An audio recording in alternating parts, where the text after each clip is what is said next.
사랑하는 시청자 여러분, 안녕하세요. 오늘 영상을 시작하기 전에 꼭 말씀드리고 싶은 것이 있습니다. 만약 지금 이 순간 극도의 절망감이나 자해에 대한 생각을 하고 계신다면 즉시 전문가의 도움을 받으시기 바랍니다. 생명의전화 1588-9191번, 24시간 상담 가능. 청소년 전화 1388번, 정신건강위기 상담 전화 1577-0199번.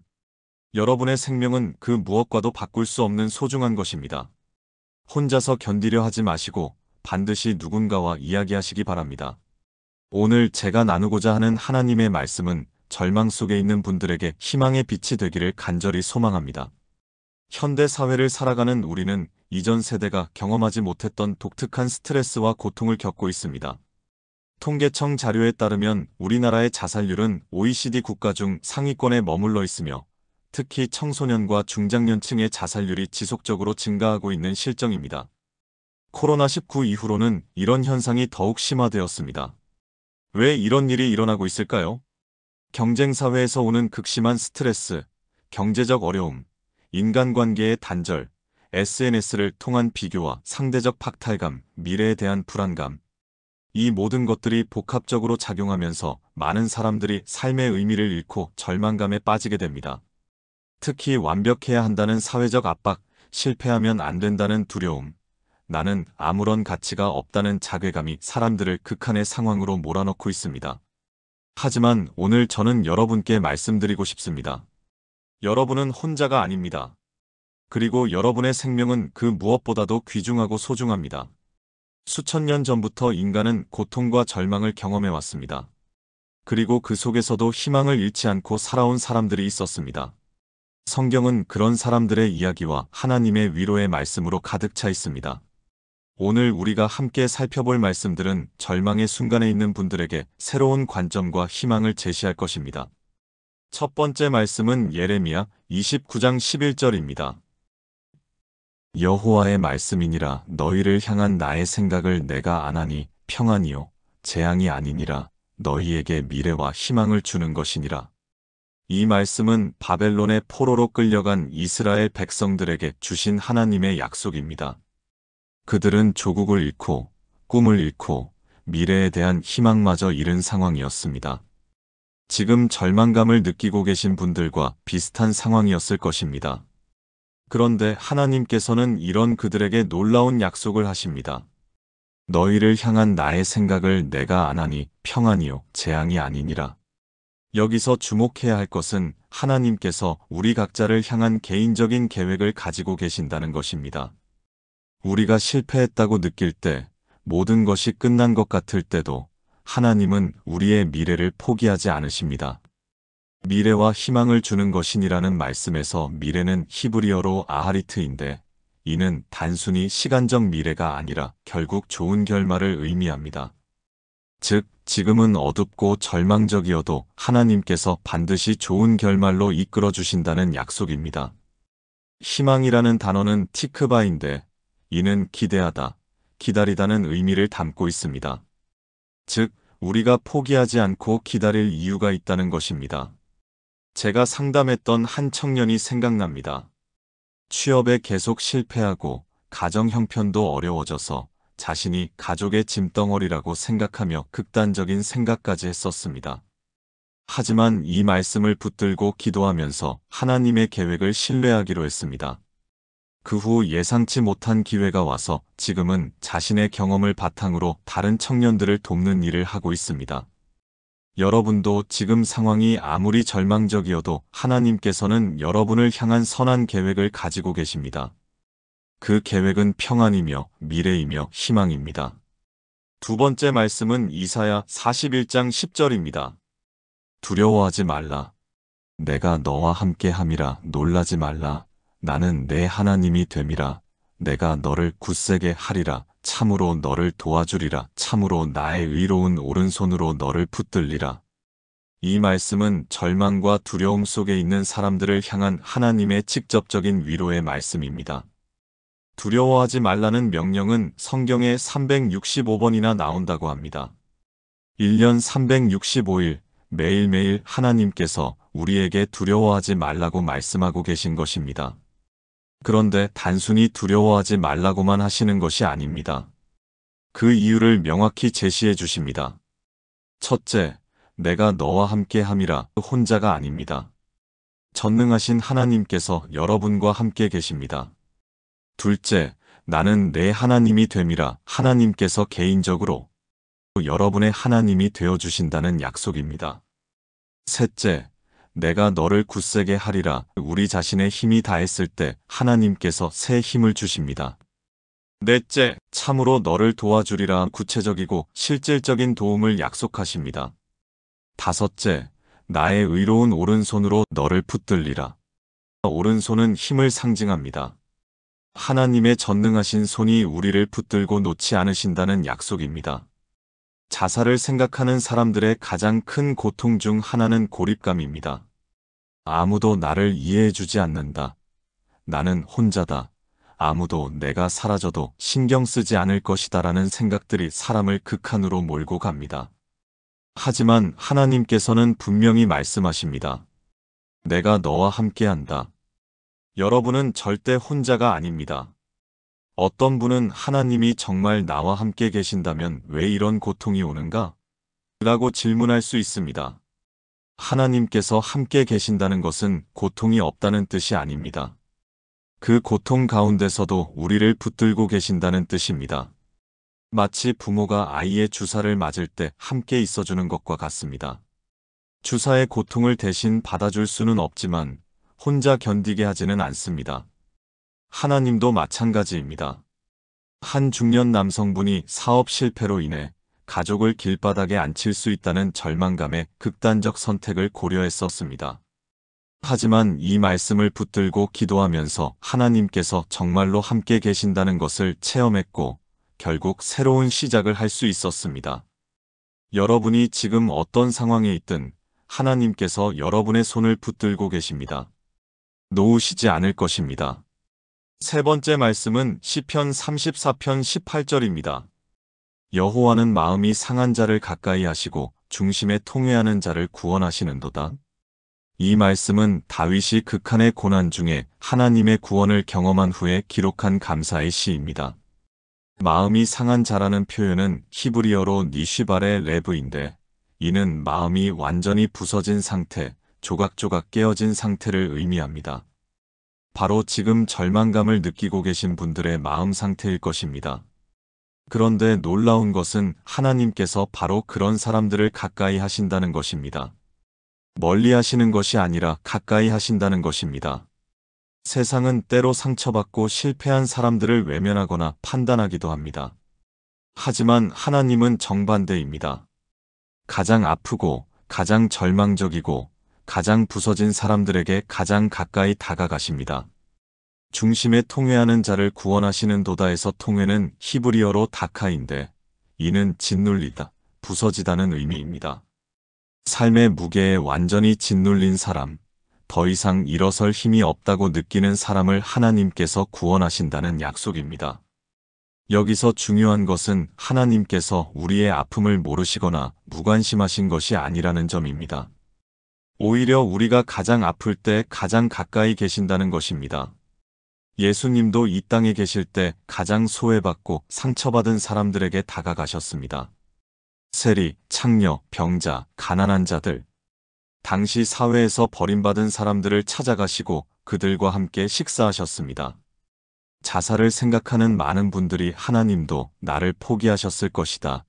내가 너무 죄가 많아서 하나님이 싫어하실 것이다 라고 생각합니다. 하지만 이것은 완전히 잘못된 생각입니다. 하나님은 여러분이 완벽할 때 사랑하시는 것이 아닙니다. 여러분이 가장 부족하고 가장 연약하고 가장 절망적일 때 더욱 가까이 다가오십니다. 한 대학생이 학업 스트레스와 진로 고민으로 인해 극도의 우울감에 빠져 있었습니다. 나는 쓸모없는 인간이다.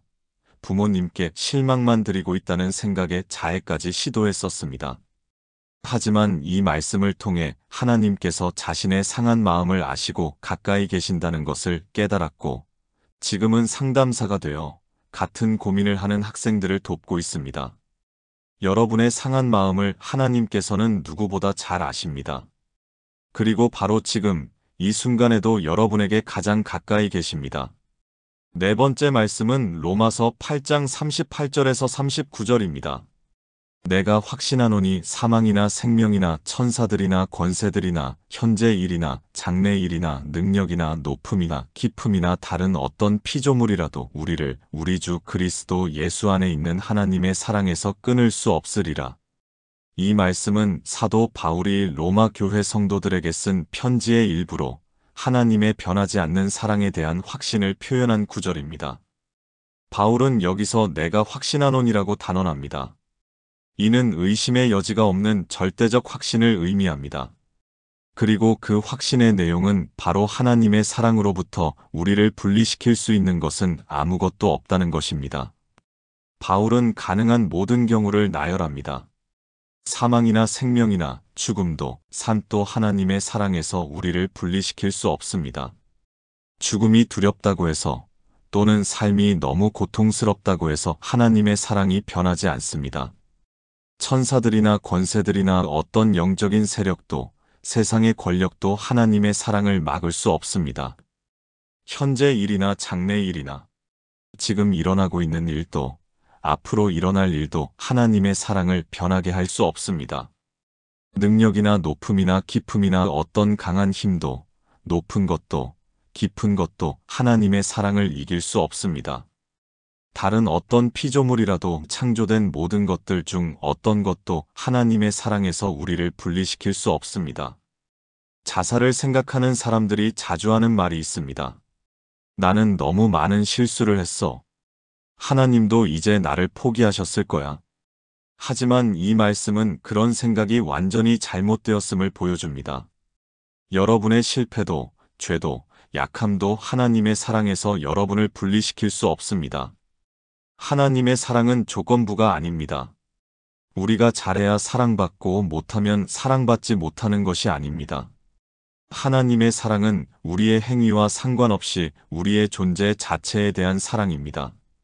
여러분이 누구인지, 무엇을 했는지와 상관없이 하나님은 여러분을 사랑하십니다. 실제로 이 말씀을 묵상하면서 극단적 선택을 포기한 분들의 간증을 많이 들었습니다. 내가 아무리 실패해도 아무리 부족해도 하나님의 사랑은 변하지 않는다는 확신이 그들에게 살아갈 이유를 주었던 것입니다. 어떤 중년 여성분은 이혼과 경제적 파탄으로 인해 자녀들에게 짐이 되고 있다고 느꼈습니다. 하지만 이 말씀을 통해 자신이 처한 어떤 상황도 하나님의 사랑을 변하게 할 수 없다는 것을 깨달았고 새로운 용기를 얻어 다시 일어설 수 있었습니다. 여러분이 지금 느끼는 절망감, 죄책감, 무가치함, 이 모든 것들이 하나님의 사랑보다 크지 않습니다. 하나님의 사랑이 더 큽니다.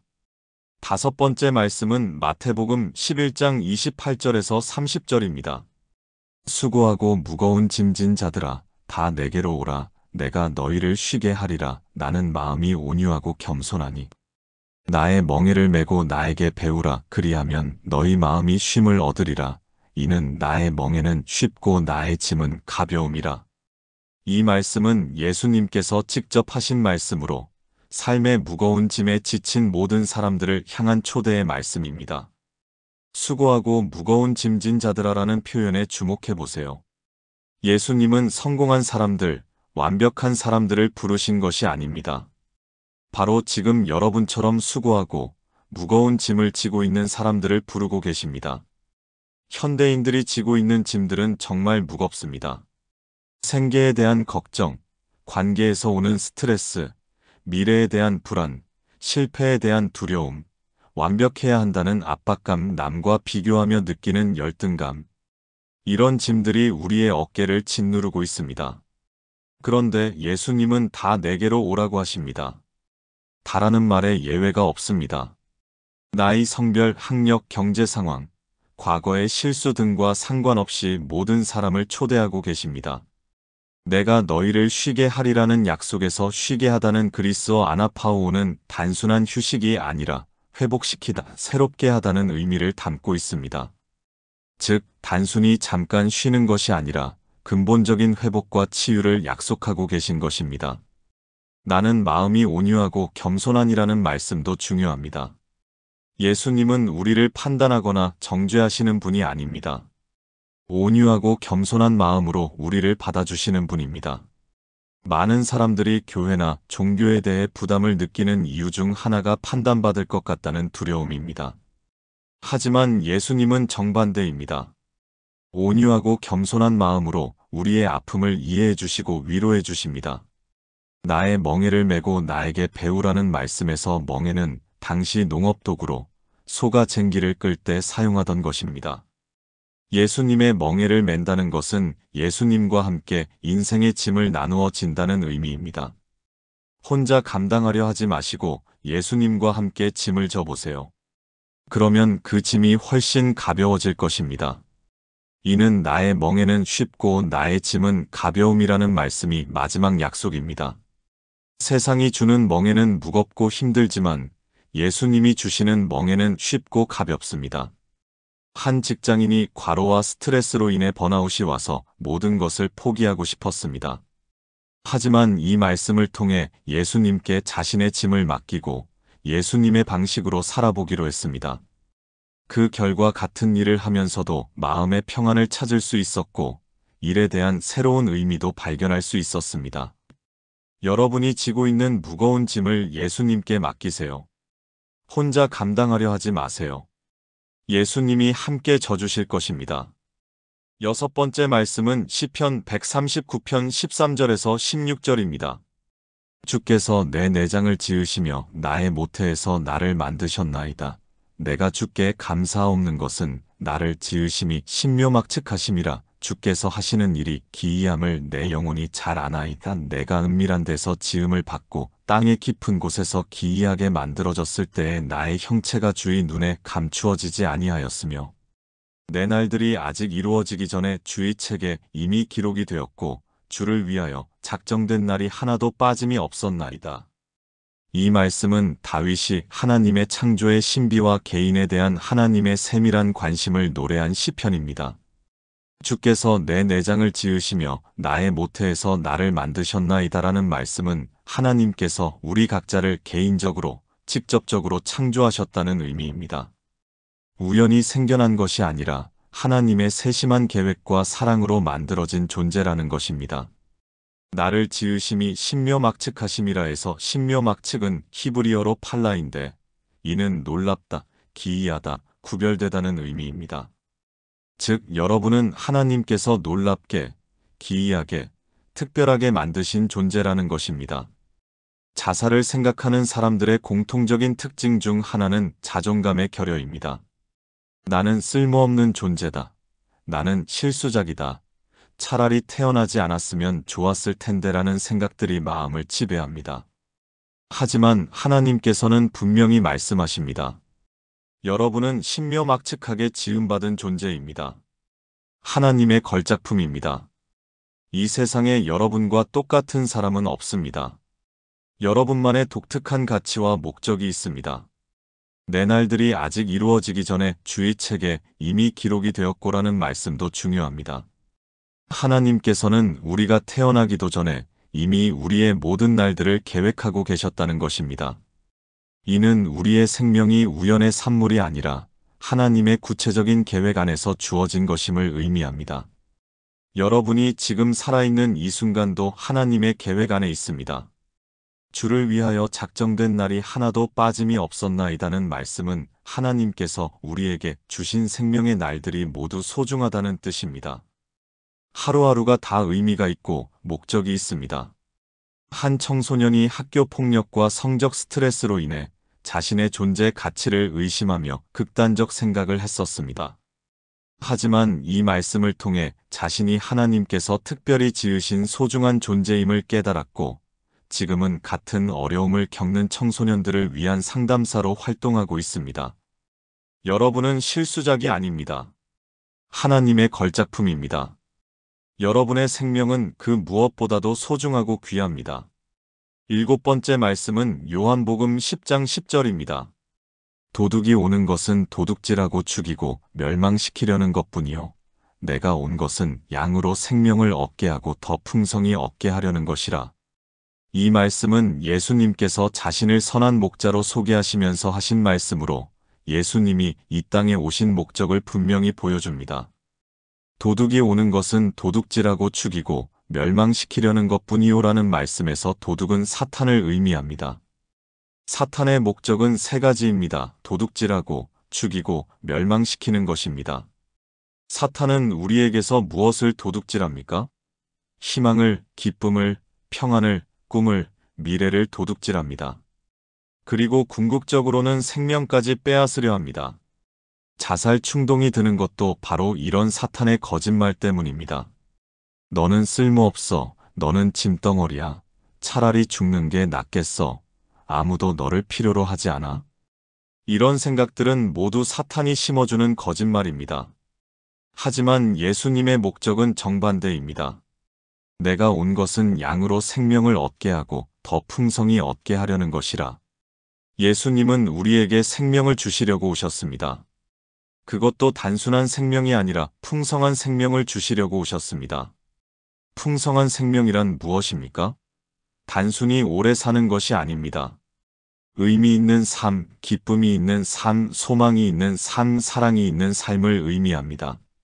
지금 여러분이 느끼는 절망감, 무가치함, 고립감, 이 모든 것들은 사탄의 거짓말입니다.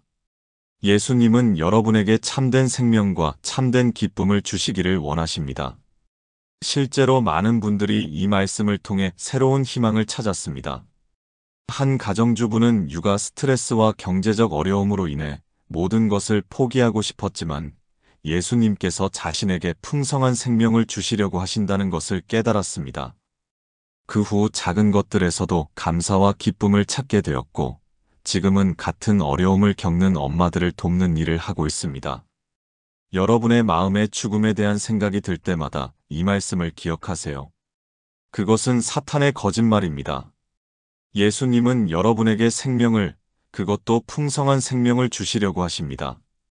8번째 말씀은 고린도후서 4장 16절에서 18절입니다.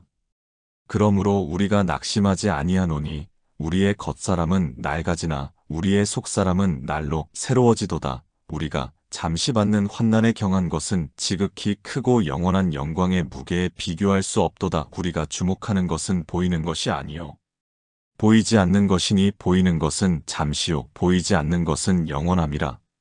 이 말씀은 사도 바울이 고린도 교회에 보낸 편지의 일부로 극심한 고난 중에서도 낙심하지 않는 이유를 설명한 구절입니다. 바울은 그러므로 우리가 낙심하지 아니하노니라고 선언합니다. 바울이 겪은 고난을 생각해보면 이 말이 얼마나 놀라운지 알 수 있습니다. 감옥에 갇히고 매를 맞고 돌에 맞아 죽을 뻔하고 굶주리고 헐벗고 그런 상황에서도 낙심하지 않는다고 말합니다. 그 이유는 무엇입니까? 첫째, 우리의 겉사람은 낡아지나 우리의 속사람은 날로 새로워지도다.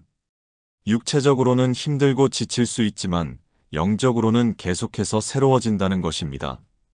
겉으로 보이는 상황이 아무리 절망적이어도 속사람, 즉 영혼은 하나님의 은혜로 새로워질 수 있습니다. 둘째, 우리가 잠시 받는 환난에 경한 것은 지극히 크고 영원한 영광의 무게에 비교할 수 없도다. 현재의 고통은 잠시 받는 것이고 가벼운 것이라고 말합니다. 이는 고통을 무시하는 것이 아니라 미래에 주어질 영광에 비하면 상대적으로 작다는 의미입니다. 셋째, 우리가 주목하는 것은 보이는 것이 아니요 보이지 않는 것이니 현재 보이는 어려운 상황에만 집중하지 말고 보이지 않는 하나님의 계획과 은혜에 집중하라는 것입니다. 자살을 생각하는 사람들의 특징 중 하나는 현재의 고통이 영원히 계속될 것 같다는 절망감입니다. 이 고통이 언제까지 계속될까? 상황이 나아질 가능성이 있을까? 라는 생각에 사로잡힙니다. 하지만 바울은 분명히 말합니다. 현재의 환난은 잠시 받는 것입니다. 영원하지 않습니다. 반드시 끝이 있습니다. 또한 현재의 고통 너머에 지극히 크고 영원한 영광이 기다리고 있다고 약속합니다. 지금은 보이지 않지만 분명히 좋은 미래가 있다는 것입니다. 한 중년 남성이 사업 실패와 건강 악화로 인해 가족들에게 짐이 되고 있다고 느꼈습니다. 하지만 이 말씀을 통해 현재의 어려움이 잠시 받는 것이며 하나님께서 준비하신 더 큰 계획이 있다는 것을 믿게 되었습니다. 그 후 건강도 회복되고 새로운 사업 기회도 생겨서 지금은 어려운 사람들을 돕는 일에 참여하고 있습니다. 여러분이 지금 겪고 있는 고통은 영원하지 않습니다. 반드시 끝이 있습니다. 그리고 그 너머에 하나님께서 준비하신 좋은 계획이 있습니다. 9번째 말씀은 빌립보서 4장 13절입니다. 내게 능력 주시는 자 안에서 내가 모든 것을 할 수 있느니라. 이 말씀은 사도 바울이 감옥에 갇힌 상황에서 빌립보 교회에 보낸 편지의 일부입니다. 극한의 어려움 속에서도 하나님을 의지하는 믿음을 보여주는 구절입니다. 내게 능력 주시는 자는 예수 그리스도를 의미합니다. 우리 자신의 힘으로는 할 수 없는 일들도 하나님의 능력으로는 가능하다는 고백입니다. 모든 것을 할 수 있느니라는 말씀에서 모든 것에는 어려운 상황을 견디는 것, 절망을 이기는 것, 다시 일어서는 것, 희망을 잃지 않는 것 등이 포함됩니다. 자살을 생각하는 사람들이 자주 하는 말이 난 더 이상 견딜 수 없어. 내겐 이런 시련을 이겨낼 힘이 없어입니다. 정말로 우리 자신의 힘만으로는 감당하기 어려운 일들이 있습니다. 하지만 우리에게는 능력 주시는 하나님이 계십니다. 우리가 약할 때 강하게 하시고, 우리가 넘어질 때 일으켜 세우시고, 우리가 포기하려 할 때 새 힘을 주시는 하나님이 계십니다. 바울도 결코 슈퍼맨이 아니었습니다. 그 역시 연약한 인간이었고, 때로는 절망하고 두려워했을 것입니다. 하지만 그는 자신의 힘이 아닌 하나님의 능력에 의존했습니다. 여러분도 지금 나는 더 이상 견딜 수 없다고 생각하실 수 있습니다. 맞습니다. 우리 자신의 힘으로는 견딜 수 없을지도 모릅니다. 하지만 하나님의 능력으로는 견딜 수 있습니다. 한 청년이 취업 스트레스와 경제적 압박으로 인해 극단적 선택을 고민했었습니다. 하지만 이 말씀을 통해 하나님의 능력에 의존하기로 했고 조금씩 상황을 헤쳐나갈 수 있었습니다. 지금은 같은 어려움을 겪는 청년들을 위한 멘토로 활동하고 있습니다. 내가 모든 것을 할 수 있다고 했을 때 이는 우리가 만능이 된다는 뜻이 아닙니다. 하나님의 능력으로 우리에게 필요한 모든 것을 감당할 수 있다는 뜻입니다. 여러분에게도 그 능력이 있습니다. 하나님께서 여러분에게 능력을 주실 것입니다. 포기하지 마세요. 10번째 말씀은 시편 30편 5절입니다. 그의 진노는 잠깐이요 그의 은총은 평생이로다. 저녁에는 울음이 있을지라도 아침에는 기쁨이 오리로다. 이 말씀은 다윗이 죽을 뻔한 위기에서 하나님의 구원을 경험한 후에 기록한 감사의 시입니다. 저녁에는 울음이 있을지라도 아침에는 기쁨이 오리로다는 구절은 수많은 사람들에게 희망을 준 말씀입니다. 여기서 저녁과 아침은 단순히 시간을 의미하는 것이 아닙니다. 저녁은 고통과 절망의 시기를, 아침은 희망과 회복의 시기를 상징합니다. 지금 여러분에게는 저녁 같은 시간일 수 있습니다. 어둡고 춥고 외롭고 절망적인 시간 말입니다. 울고 싶고 모든 것을 포기하고 싶은 시간입니다. 하지만 저녁 다음에는 반드시 아침이 옵니다. 이것은 자연의 법칙이고 하나님의 약속입니다. 아무리 길고 어두운 밤이어도 반드시 아침은 옵니다. 기쁨이 오리로다에서 오리로다는 히브리어로 바인데 이는 확실히 온다는 의미입니다. 희망사항이 아니라 확실한 약속입니다. 많은 분들이 언제까지 이런 고통이 계속될까? 라고 묻습니다. 정확한 시기는 모르지만 한 가지 확실한 것은 영원하지 않다는 것입니다. 반드시 아침이 올 것입니다. 한 주부가 우울증과 가정불화로 인해 극심한 고통을 겪었습니다. 매일 밤이 너무 길고 어두웠다고 합니다. 하지만 이 말씀을 붙들고 기도하면서 조금씩 상황이 나아지기 시작했고 지금은 가정도 회복되고 우울증도 치료되었습니다. 그분은 정말로 아침이 왔다고 간증했습니다. 여러분의 저녁도 반드시 끝날 것입니다. 그리고 기쁨의 아침이 올 것입니다. 그때까지 견디어 주세요. 포기하지 마세요. 지금까지 10개의 성경 말씀을 함께 살펴보았습니다. 하지만 말씀만으로는 충분하지 않을 수 있습니다. 실제적인 도움도 필요합니다. 첫째, 전문가의 도움을 받으세요. 자살 충동이나 심한 우울감은 혼자서 해결하기 어려운 문제입니다. 정신건강 전문의, 상담사, 목사님 등 전문가의 도움을 받는 것이 중요합니다. 생명의전화 1588-9191번, 청소년전화 1388번, 정신건강위기 상담전화 1577-0199번, 자살예방상담전화 1393번. 부끄럽게 생각하지 마세요. 도움을 요청하는 것은 용기입니다. 둘째, 신뢰할 수 있는 사람과 이야기하세요. 혼자 고민하지 마세요. 가족, 친구, 목사님, 상담사 등 누구든 좋으니 여러분의 마음을 털어놓을 수 있는 사람을 찾으세요. 셋째, 작은 일상부터 시작하세요. 갑자기 큰 변화를 만들려고 하지 마세요. 규칙적인 수면, 적절한 운동, 균형 잡힌 식사 등 기본적인 생활 패턴부터 회복해 보세요. 넷째, 감사할 것들을 찾아보세요. 아무리 작은 것이라도 감사할 거리를 찾아 기록해 보세요. 감사는 우리의 관점을 바꾸는 놀라운 힘이 있습니다. 다섯째, 의미 있는 활동에 참여하세요. 봉사활동, 취미활동, 종교활동 등 자신에게 의미 있는 일들에 참여해 보세요. 다른 사람들과의 연결감을 느낄 수 있습니다. 사랑하는 시청자 여러분, 오늘 우리가 함께 살펴본 하나님의 말씀들은 모두 하나의 메시지를 전하고 있습니다. 바로 여러분의 생명이 소중하다는 것입니다. 여러분은 하나님께서 특별히 지으신 소중한 존재입니다. 여러분에게는 하나님의 계획과 목적이 있습니다. 지금은 어둡고 절망적이어도 반드시 아침이 올 것입니다. 하나님은 여러분을 포기하지 않으셨습니다. 그러니 여러분도 스스로를 포기하지 마세요. 여러분의 이야기는 아직 끝나지 않았습니다. 더 아름다운 장들이 여러분을 기다리고 있습니다. 만약 지금 이 순간에도 힘든 생각이 드신다면 주저하지 마시고 전문가의 도움을 요청하세요. 그리고 오늘 나눈 하나님의 말씀들을 기억하세요. 여러분의 생명을 소중히 여기시기 바랍니다. 여러분은 사랑받을 자격이 있고 행복할 자격이 있으며 희망을 가질 자격이 있습니다. 하나님의 평안과 위로가 여러분과 함께 하시기를 기도합니다. 댓글로 여러분의 마음을 나누어 주시고 서로 격려해 주세요. 우리는 혼자가 아닙니다. 다음에도 여러분에게 도움이 되는 내용으로 찾아뵙겠습니다.